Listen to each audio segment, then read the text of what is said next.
大家好，我是石头。喜欢这样的农村生活吗？养一些羊、一些鸡呀，甚至于养个1、2头牛。其实，在农村里面住着，种点稻田，养点鸡鸭牛羊，一年的生活成本真的很低很低。前一段时间我们是给大家分享了这个古朴的苗寨，其中呢有2栋房子都是空着的，没人居住。寨子呢，大概只有好几户人家了，有2栋这个小洋楼是住着人的，其他的木房全部都是空着的了。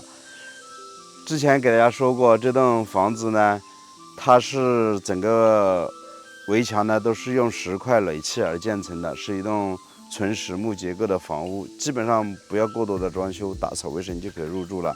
在门口呢，这里就有一个小小的菜地。房东呢是在这边种了一些辣椒啊，里面还有一些生姜。今天是江西的一个大哥过来看房的，现在这个大哥呢还没有到，我们是提前到达了，先来看一下这栋房子大概里面的一个情况。今天早早的，房东已经过来把这个房子里面的卫生稍微的打扫了一下，现在我们就闲话不多说，走进去看一看。整个院子啊都是用这样的石块垒砌的矮墙，挺有那种农村的意境。院把呢也都是用青石板给铺起来的，显得很干净整洁。整个院子没有多宽，大概也就70、80个平方左右，主要是门前的视野特别的开阔。门前呢是一大片的这个稻田还有土地，对面的笔架山呢也特别的好看。其实这边距离县城很近的，将近也就7、8公里，距离镇上呢有2公里左右。车子呢是直接可以停在门口，交通挺便利。这边啊用水用电很方便啊，这个山泉水呢已经接到了家里面，打开水龙头就可以用了，水质呢也是特别的好。这栋房子是坐东北朝西南，这边的海拔是300米左右。房主他们一家已经是新建了这个楼房，所以这栋老宅呢就空出来了。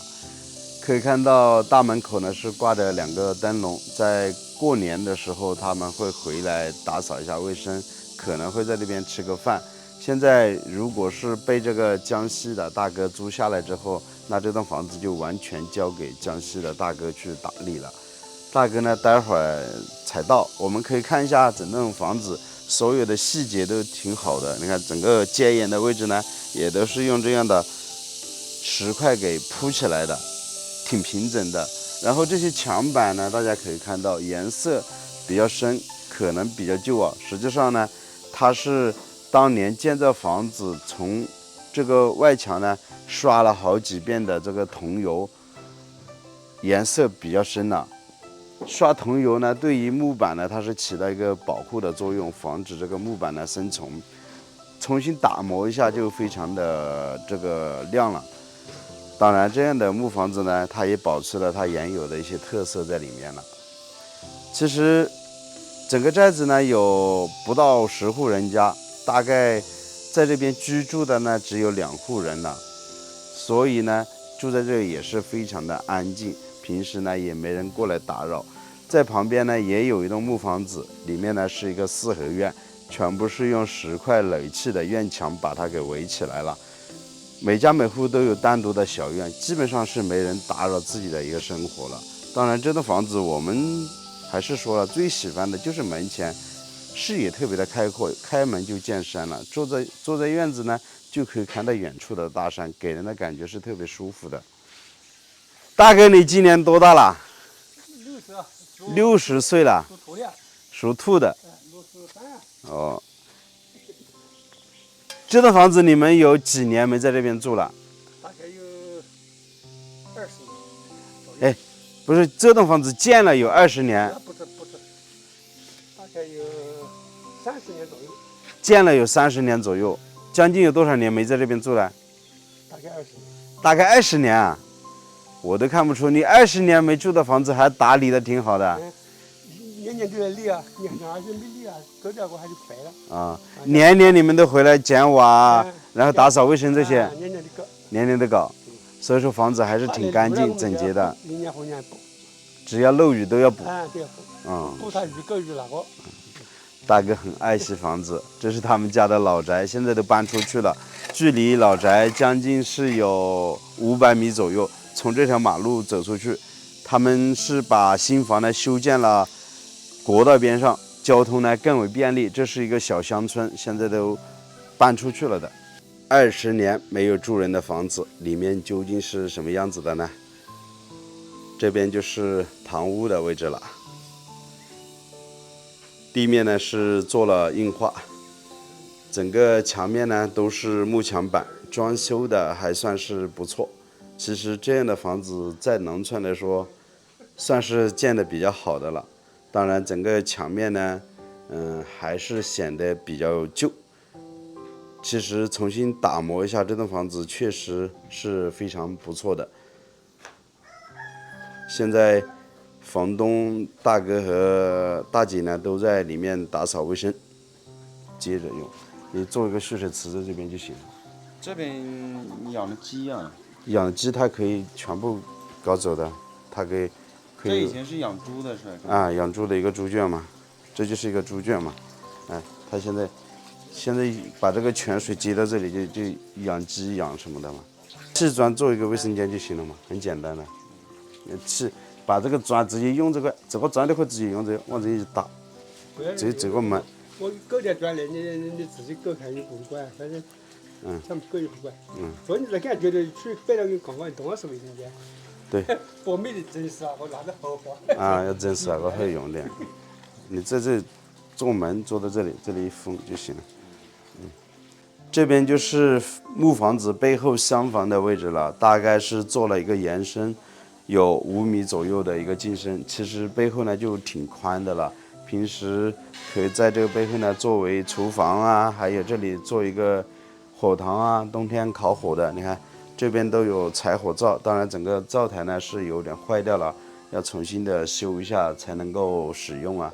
这边就是一个厨房，还挺宽的。这里呢有一个这个切菜的台子，这背后呢是用砖结构搭建起来的。整栋房子呢大概建筑面积占地面积有300到400平左右，还是挺宽的。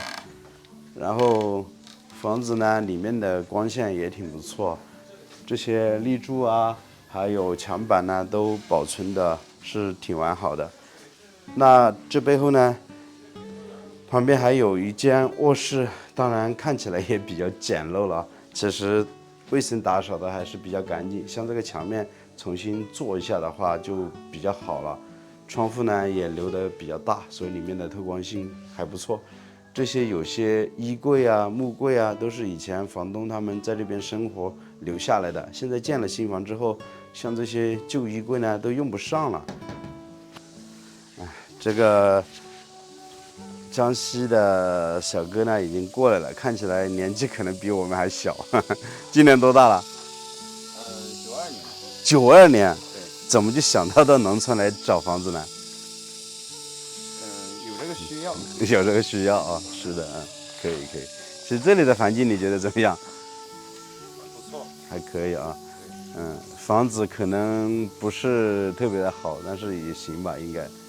打扫一下卫生还是不错的。这是门前的景色。刚刚都还有一个常德的一个女孩子打电话过来，她说她也想看这套。我说已经江西的有个大哥过来看房了。你刚刚来的时候我都还在打电话嘛。买2卷线，1、2件线完钱了，你知道是吧？就给绿线6个平方的完钱了。主要是安全，这木房子的事，你知道是吧？过热天那么多年了，你知道老化了。是的，木房子。刚刚我们和房东大哥他们商量一下，因为这栋房子呢，江西的这个小伙子已经是看中了，准备要签了合同，把它签下来，400一个月的租金，4800一年。然后房子呢，卫生也打扫的差不多。唯一提的2个要求呢，就是这个线路可能有点老化，让房东重新换一下这个电线，然后在这个旱厕的位置呢，重新修一个卫生间出来。卫生间呢，到时候我就叫2个师傅过来帮忙修一下，大概给师傅算一下工钱就行了，买一些砖，还有沙子、水泥，做一个卫生间出来，基本上房子其他的地方就不需要过多的一个改动了然后这些后期的一些杂七杂八的，让这个小哥呢慢慢的清理，就差不多这样子。房子已经看得差不多了，我们也恭喜这个江西的小哥，基本上细节谈妥了之后就把合同签了下来，也祝他在这边住的是顺顺利利。好了，我是石头，喜欢的记得点个关注，我们下期再见，拜拜。